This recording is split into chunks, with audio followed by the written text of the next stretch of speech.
In this lesson, we're going to examine exponential functions and their graphs. We're going to learn what an exponential function looks like when we try graphing it out. A new shape for us, a new parent function, if you will. We're going to start with an example. So the population of fleas on a dog after t days is modeled by this exponential equation. I know it's exponential because my unknown is my exponent. Anytime we have an unknown as our exponent, it's going to create an exponential function. And some values of n are given for us here. We're asked to fill in the rest of the table. So let's start with the first one. N equals 4 times 2 to the t over n. If t is 0, I'll get 0 over 4, which is like 0. And we know that 2 to the power of 0 is 1. So we get 4. There's 4 fleas initially. If we change t to 4 now, do the exact same equation. Our exponent's now 4 over 4. In other words, 2 to the power of 1. Which is 8. We try the next one. Only difference is we have an 8 now as our t, so 8 over 4, which is 2.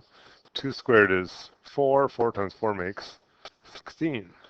And it seems to be a pattern here. The pattern seems to be that we're doubling each time. So if we fill in the next ones, we can get 32, 64, and 128. And if you want to check those, you can. We can just use the equation again and again, but they are doubling each time. Okay, we want to graph this. Now for our graphs, we're going to try and use IB graph paper just so we get the hang of what their graph paper looks like. We can make them all the same, and there's less confusion. So it's going to look like this, and we can print this off our website if you need to. Across the bottom is our x, which in this case is number of days. And up the side will be number of fleas. Okay, and for a scale, we have to decide on a scale. We have to go for up to 20 for a t and up to 128 for n. So I'm going to go by 2's across the bottom for days. So 2, 4, 6, 8, 10, 12, 16, 18, 20. I'll go a little bit past it just in case. I get 24 days. My fleas, I have to go all the way up to 128. Okay. So I'm going to pick a bigger number for my scale. I'm going to go by 10. So 10, 20, 30, 40, 50, 60, 70, 80, 90, 100. I'm going to move my thing here. Oops. 110. 110, 120. And if I can, scroll up just a wee bit here. We'll have 130 up here at the top. Okay, and then we're going to plot our points. So what do we got? We know at 0 days there was 4 fleas. The nice thing about grid paper is each of these small squares is going by 2. So at 0 days, 4 fleas. By the time we get to 4 fleas, or 4 days, we're at 8 fleas. By 8 days, we're up to 16 fleas. By 12 days, we're up to 32. By 16, we're at 64. We're growing and growing, and we're actually growing at a faster rate. By 20, we're at 128, which is way up here at the very top of my graph. Okay, so let's draw that. And it should be a nice smooth curve if you can. Okay. This is an exponential growth curve. It's growing, but it's not just growing in a straight way. It's growing at a faster and faster rate. It kind of looks like half a parabola, but it really isn't. It's got a different kind of rate of change than a parabola does. But if you notice, it's getting steeper and steeper as we go. It's kind of the key outlook of an exponential function. Okay, using our graph, estimate the number of days it would take to reach a population of 55 fleas. We can do that. We'll find 55 fleas. So 52, 54, 55 is right down the middle of this one. And hopefully our line's pretty straight. Use a ruler. Go down, and we would say approximately just over 15 days, it looks like. So for C would take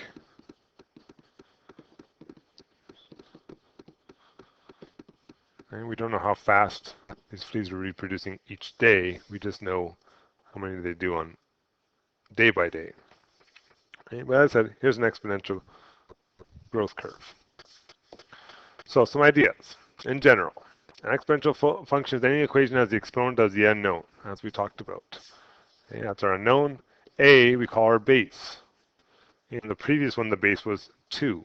It's actually a rate of change. 2 means it's doubling. Exponential functions have a base greater than 1. So in our previous one, we had a 2, are said to be increasing functions or growth functions from left to right. And bases that are less than 1 but greater than 0, so if I saw something like 1/4 to the x, that's less than 1 but greater than 0, that would be a decreasing function. It would be going down to the right. Okay. It's not possible to have an exponential base that's negative. You can't have, for instance, -2 to the x. And the reason why, I want to look at one real quick here. If I were to make a table of this, and I tried numbers for x's like that, well, -2 to the -2 would give me -0.25. Sorry, positive 0.25. A -2 to the -1 would give me -0.5.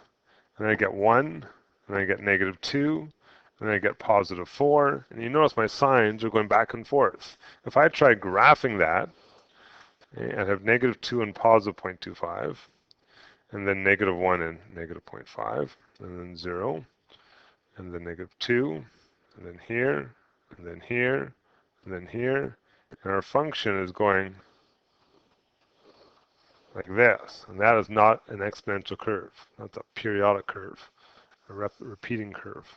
Okay, so that's something completely different. So we can't have negative bases.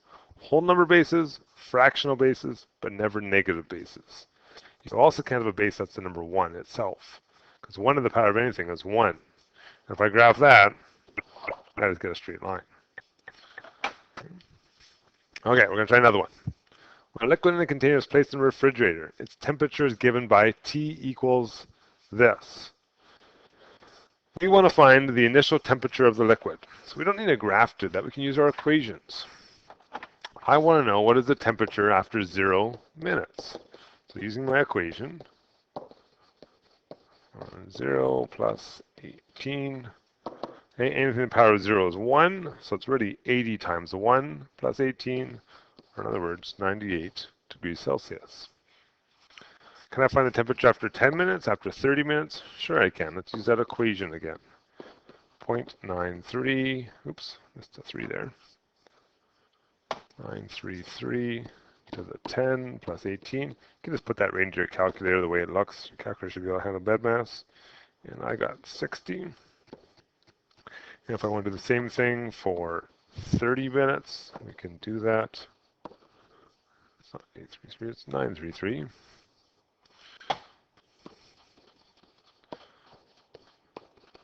And when I punch that one in, I got an answer of approximately 30 degrees Celsius. Okay, so I can see what's happening here. Then I want to draw the graph for t greater than 0. So I go back to my graph paper. I'm going to clear this one off. We'll make a new one. Across the bottom this time is time again. So time. And what do we have numbers? We went up to as high as 30 minutes. So if I go 0 minutes, 10 minutes, 20 minutes, 30 minutes, 40, just to go past a little bit. And up the side is my temperatures. And we started at a temperature of 98, so let's go up to 100. So 0, 10, 20, 30, 40, 50, 60, 70, 80, 90, and 100. And of course, you guys don't need the red lines on there. You can just use the side of the grid.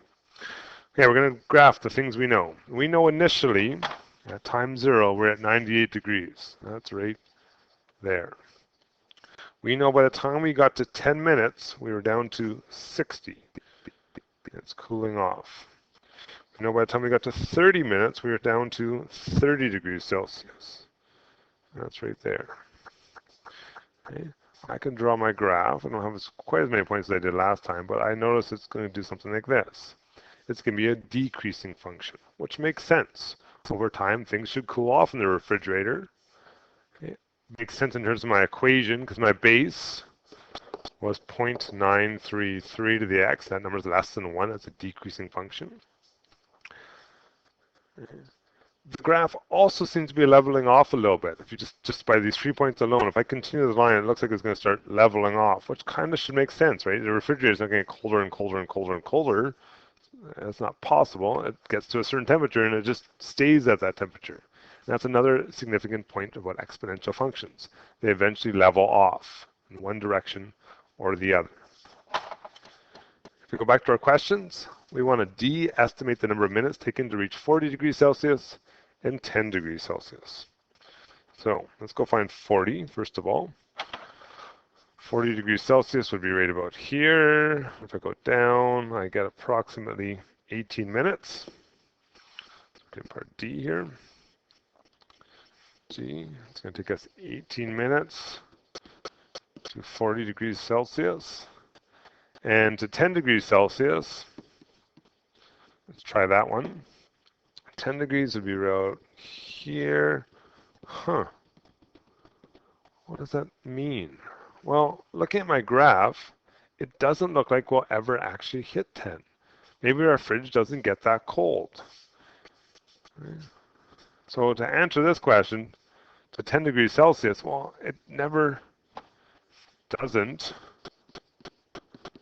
appear to ever reach 10.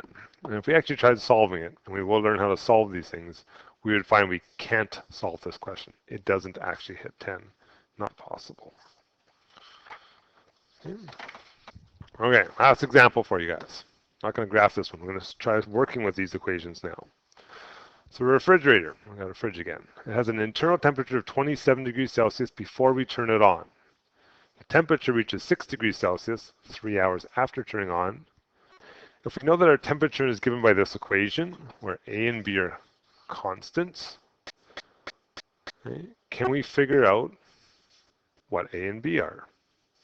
So, part A, write two equations in A and B. In other words, give me equations that have an A and a B in them. So we have to go back and think about what information we're given. We're told 27 degrees Celsius before we turn it on. In other words, we have a point 0 for time, 27 degrees Celsius. We're also told it reaches 6 degrees 3 hours later. Well, that's a second point. 3 hours, 6 degrees. If I'm given points, I'm actually being given x's and y's.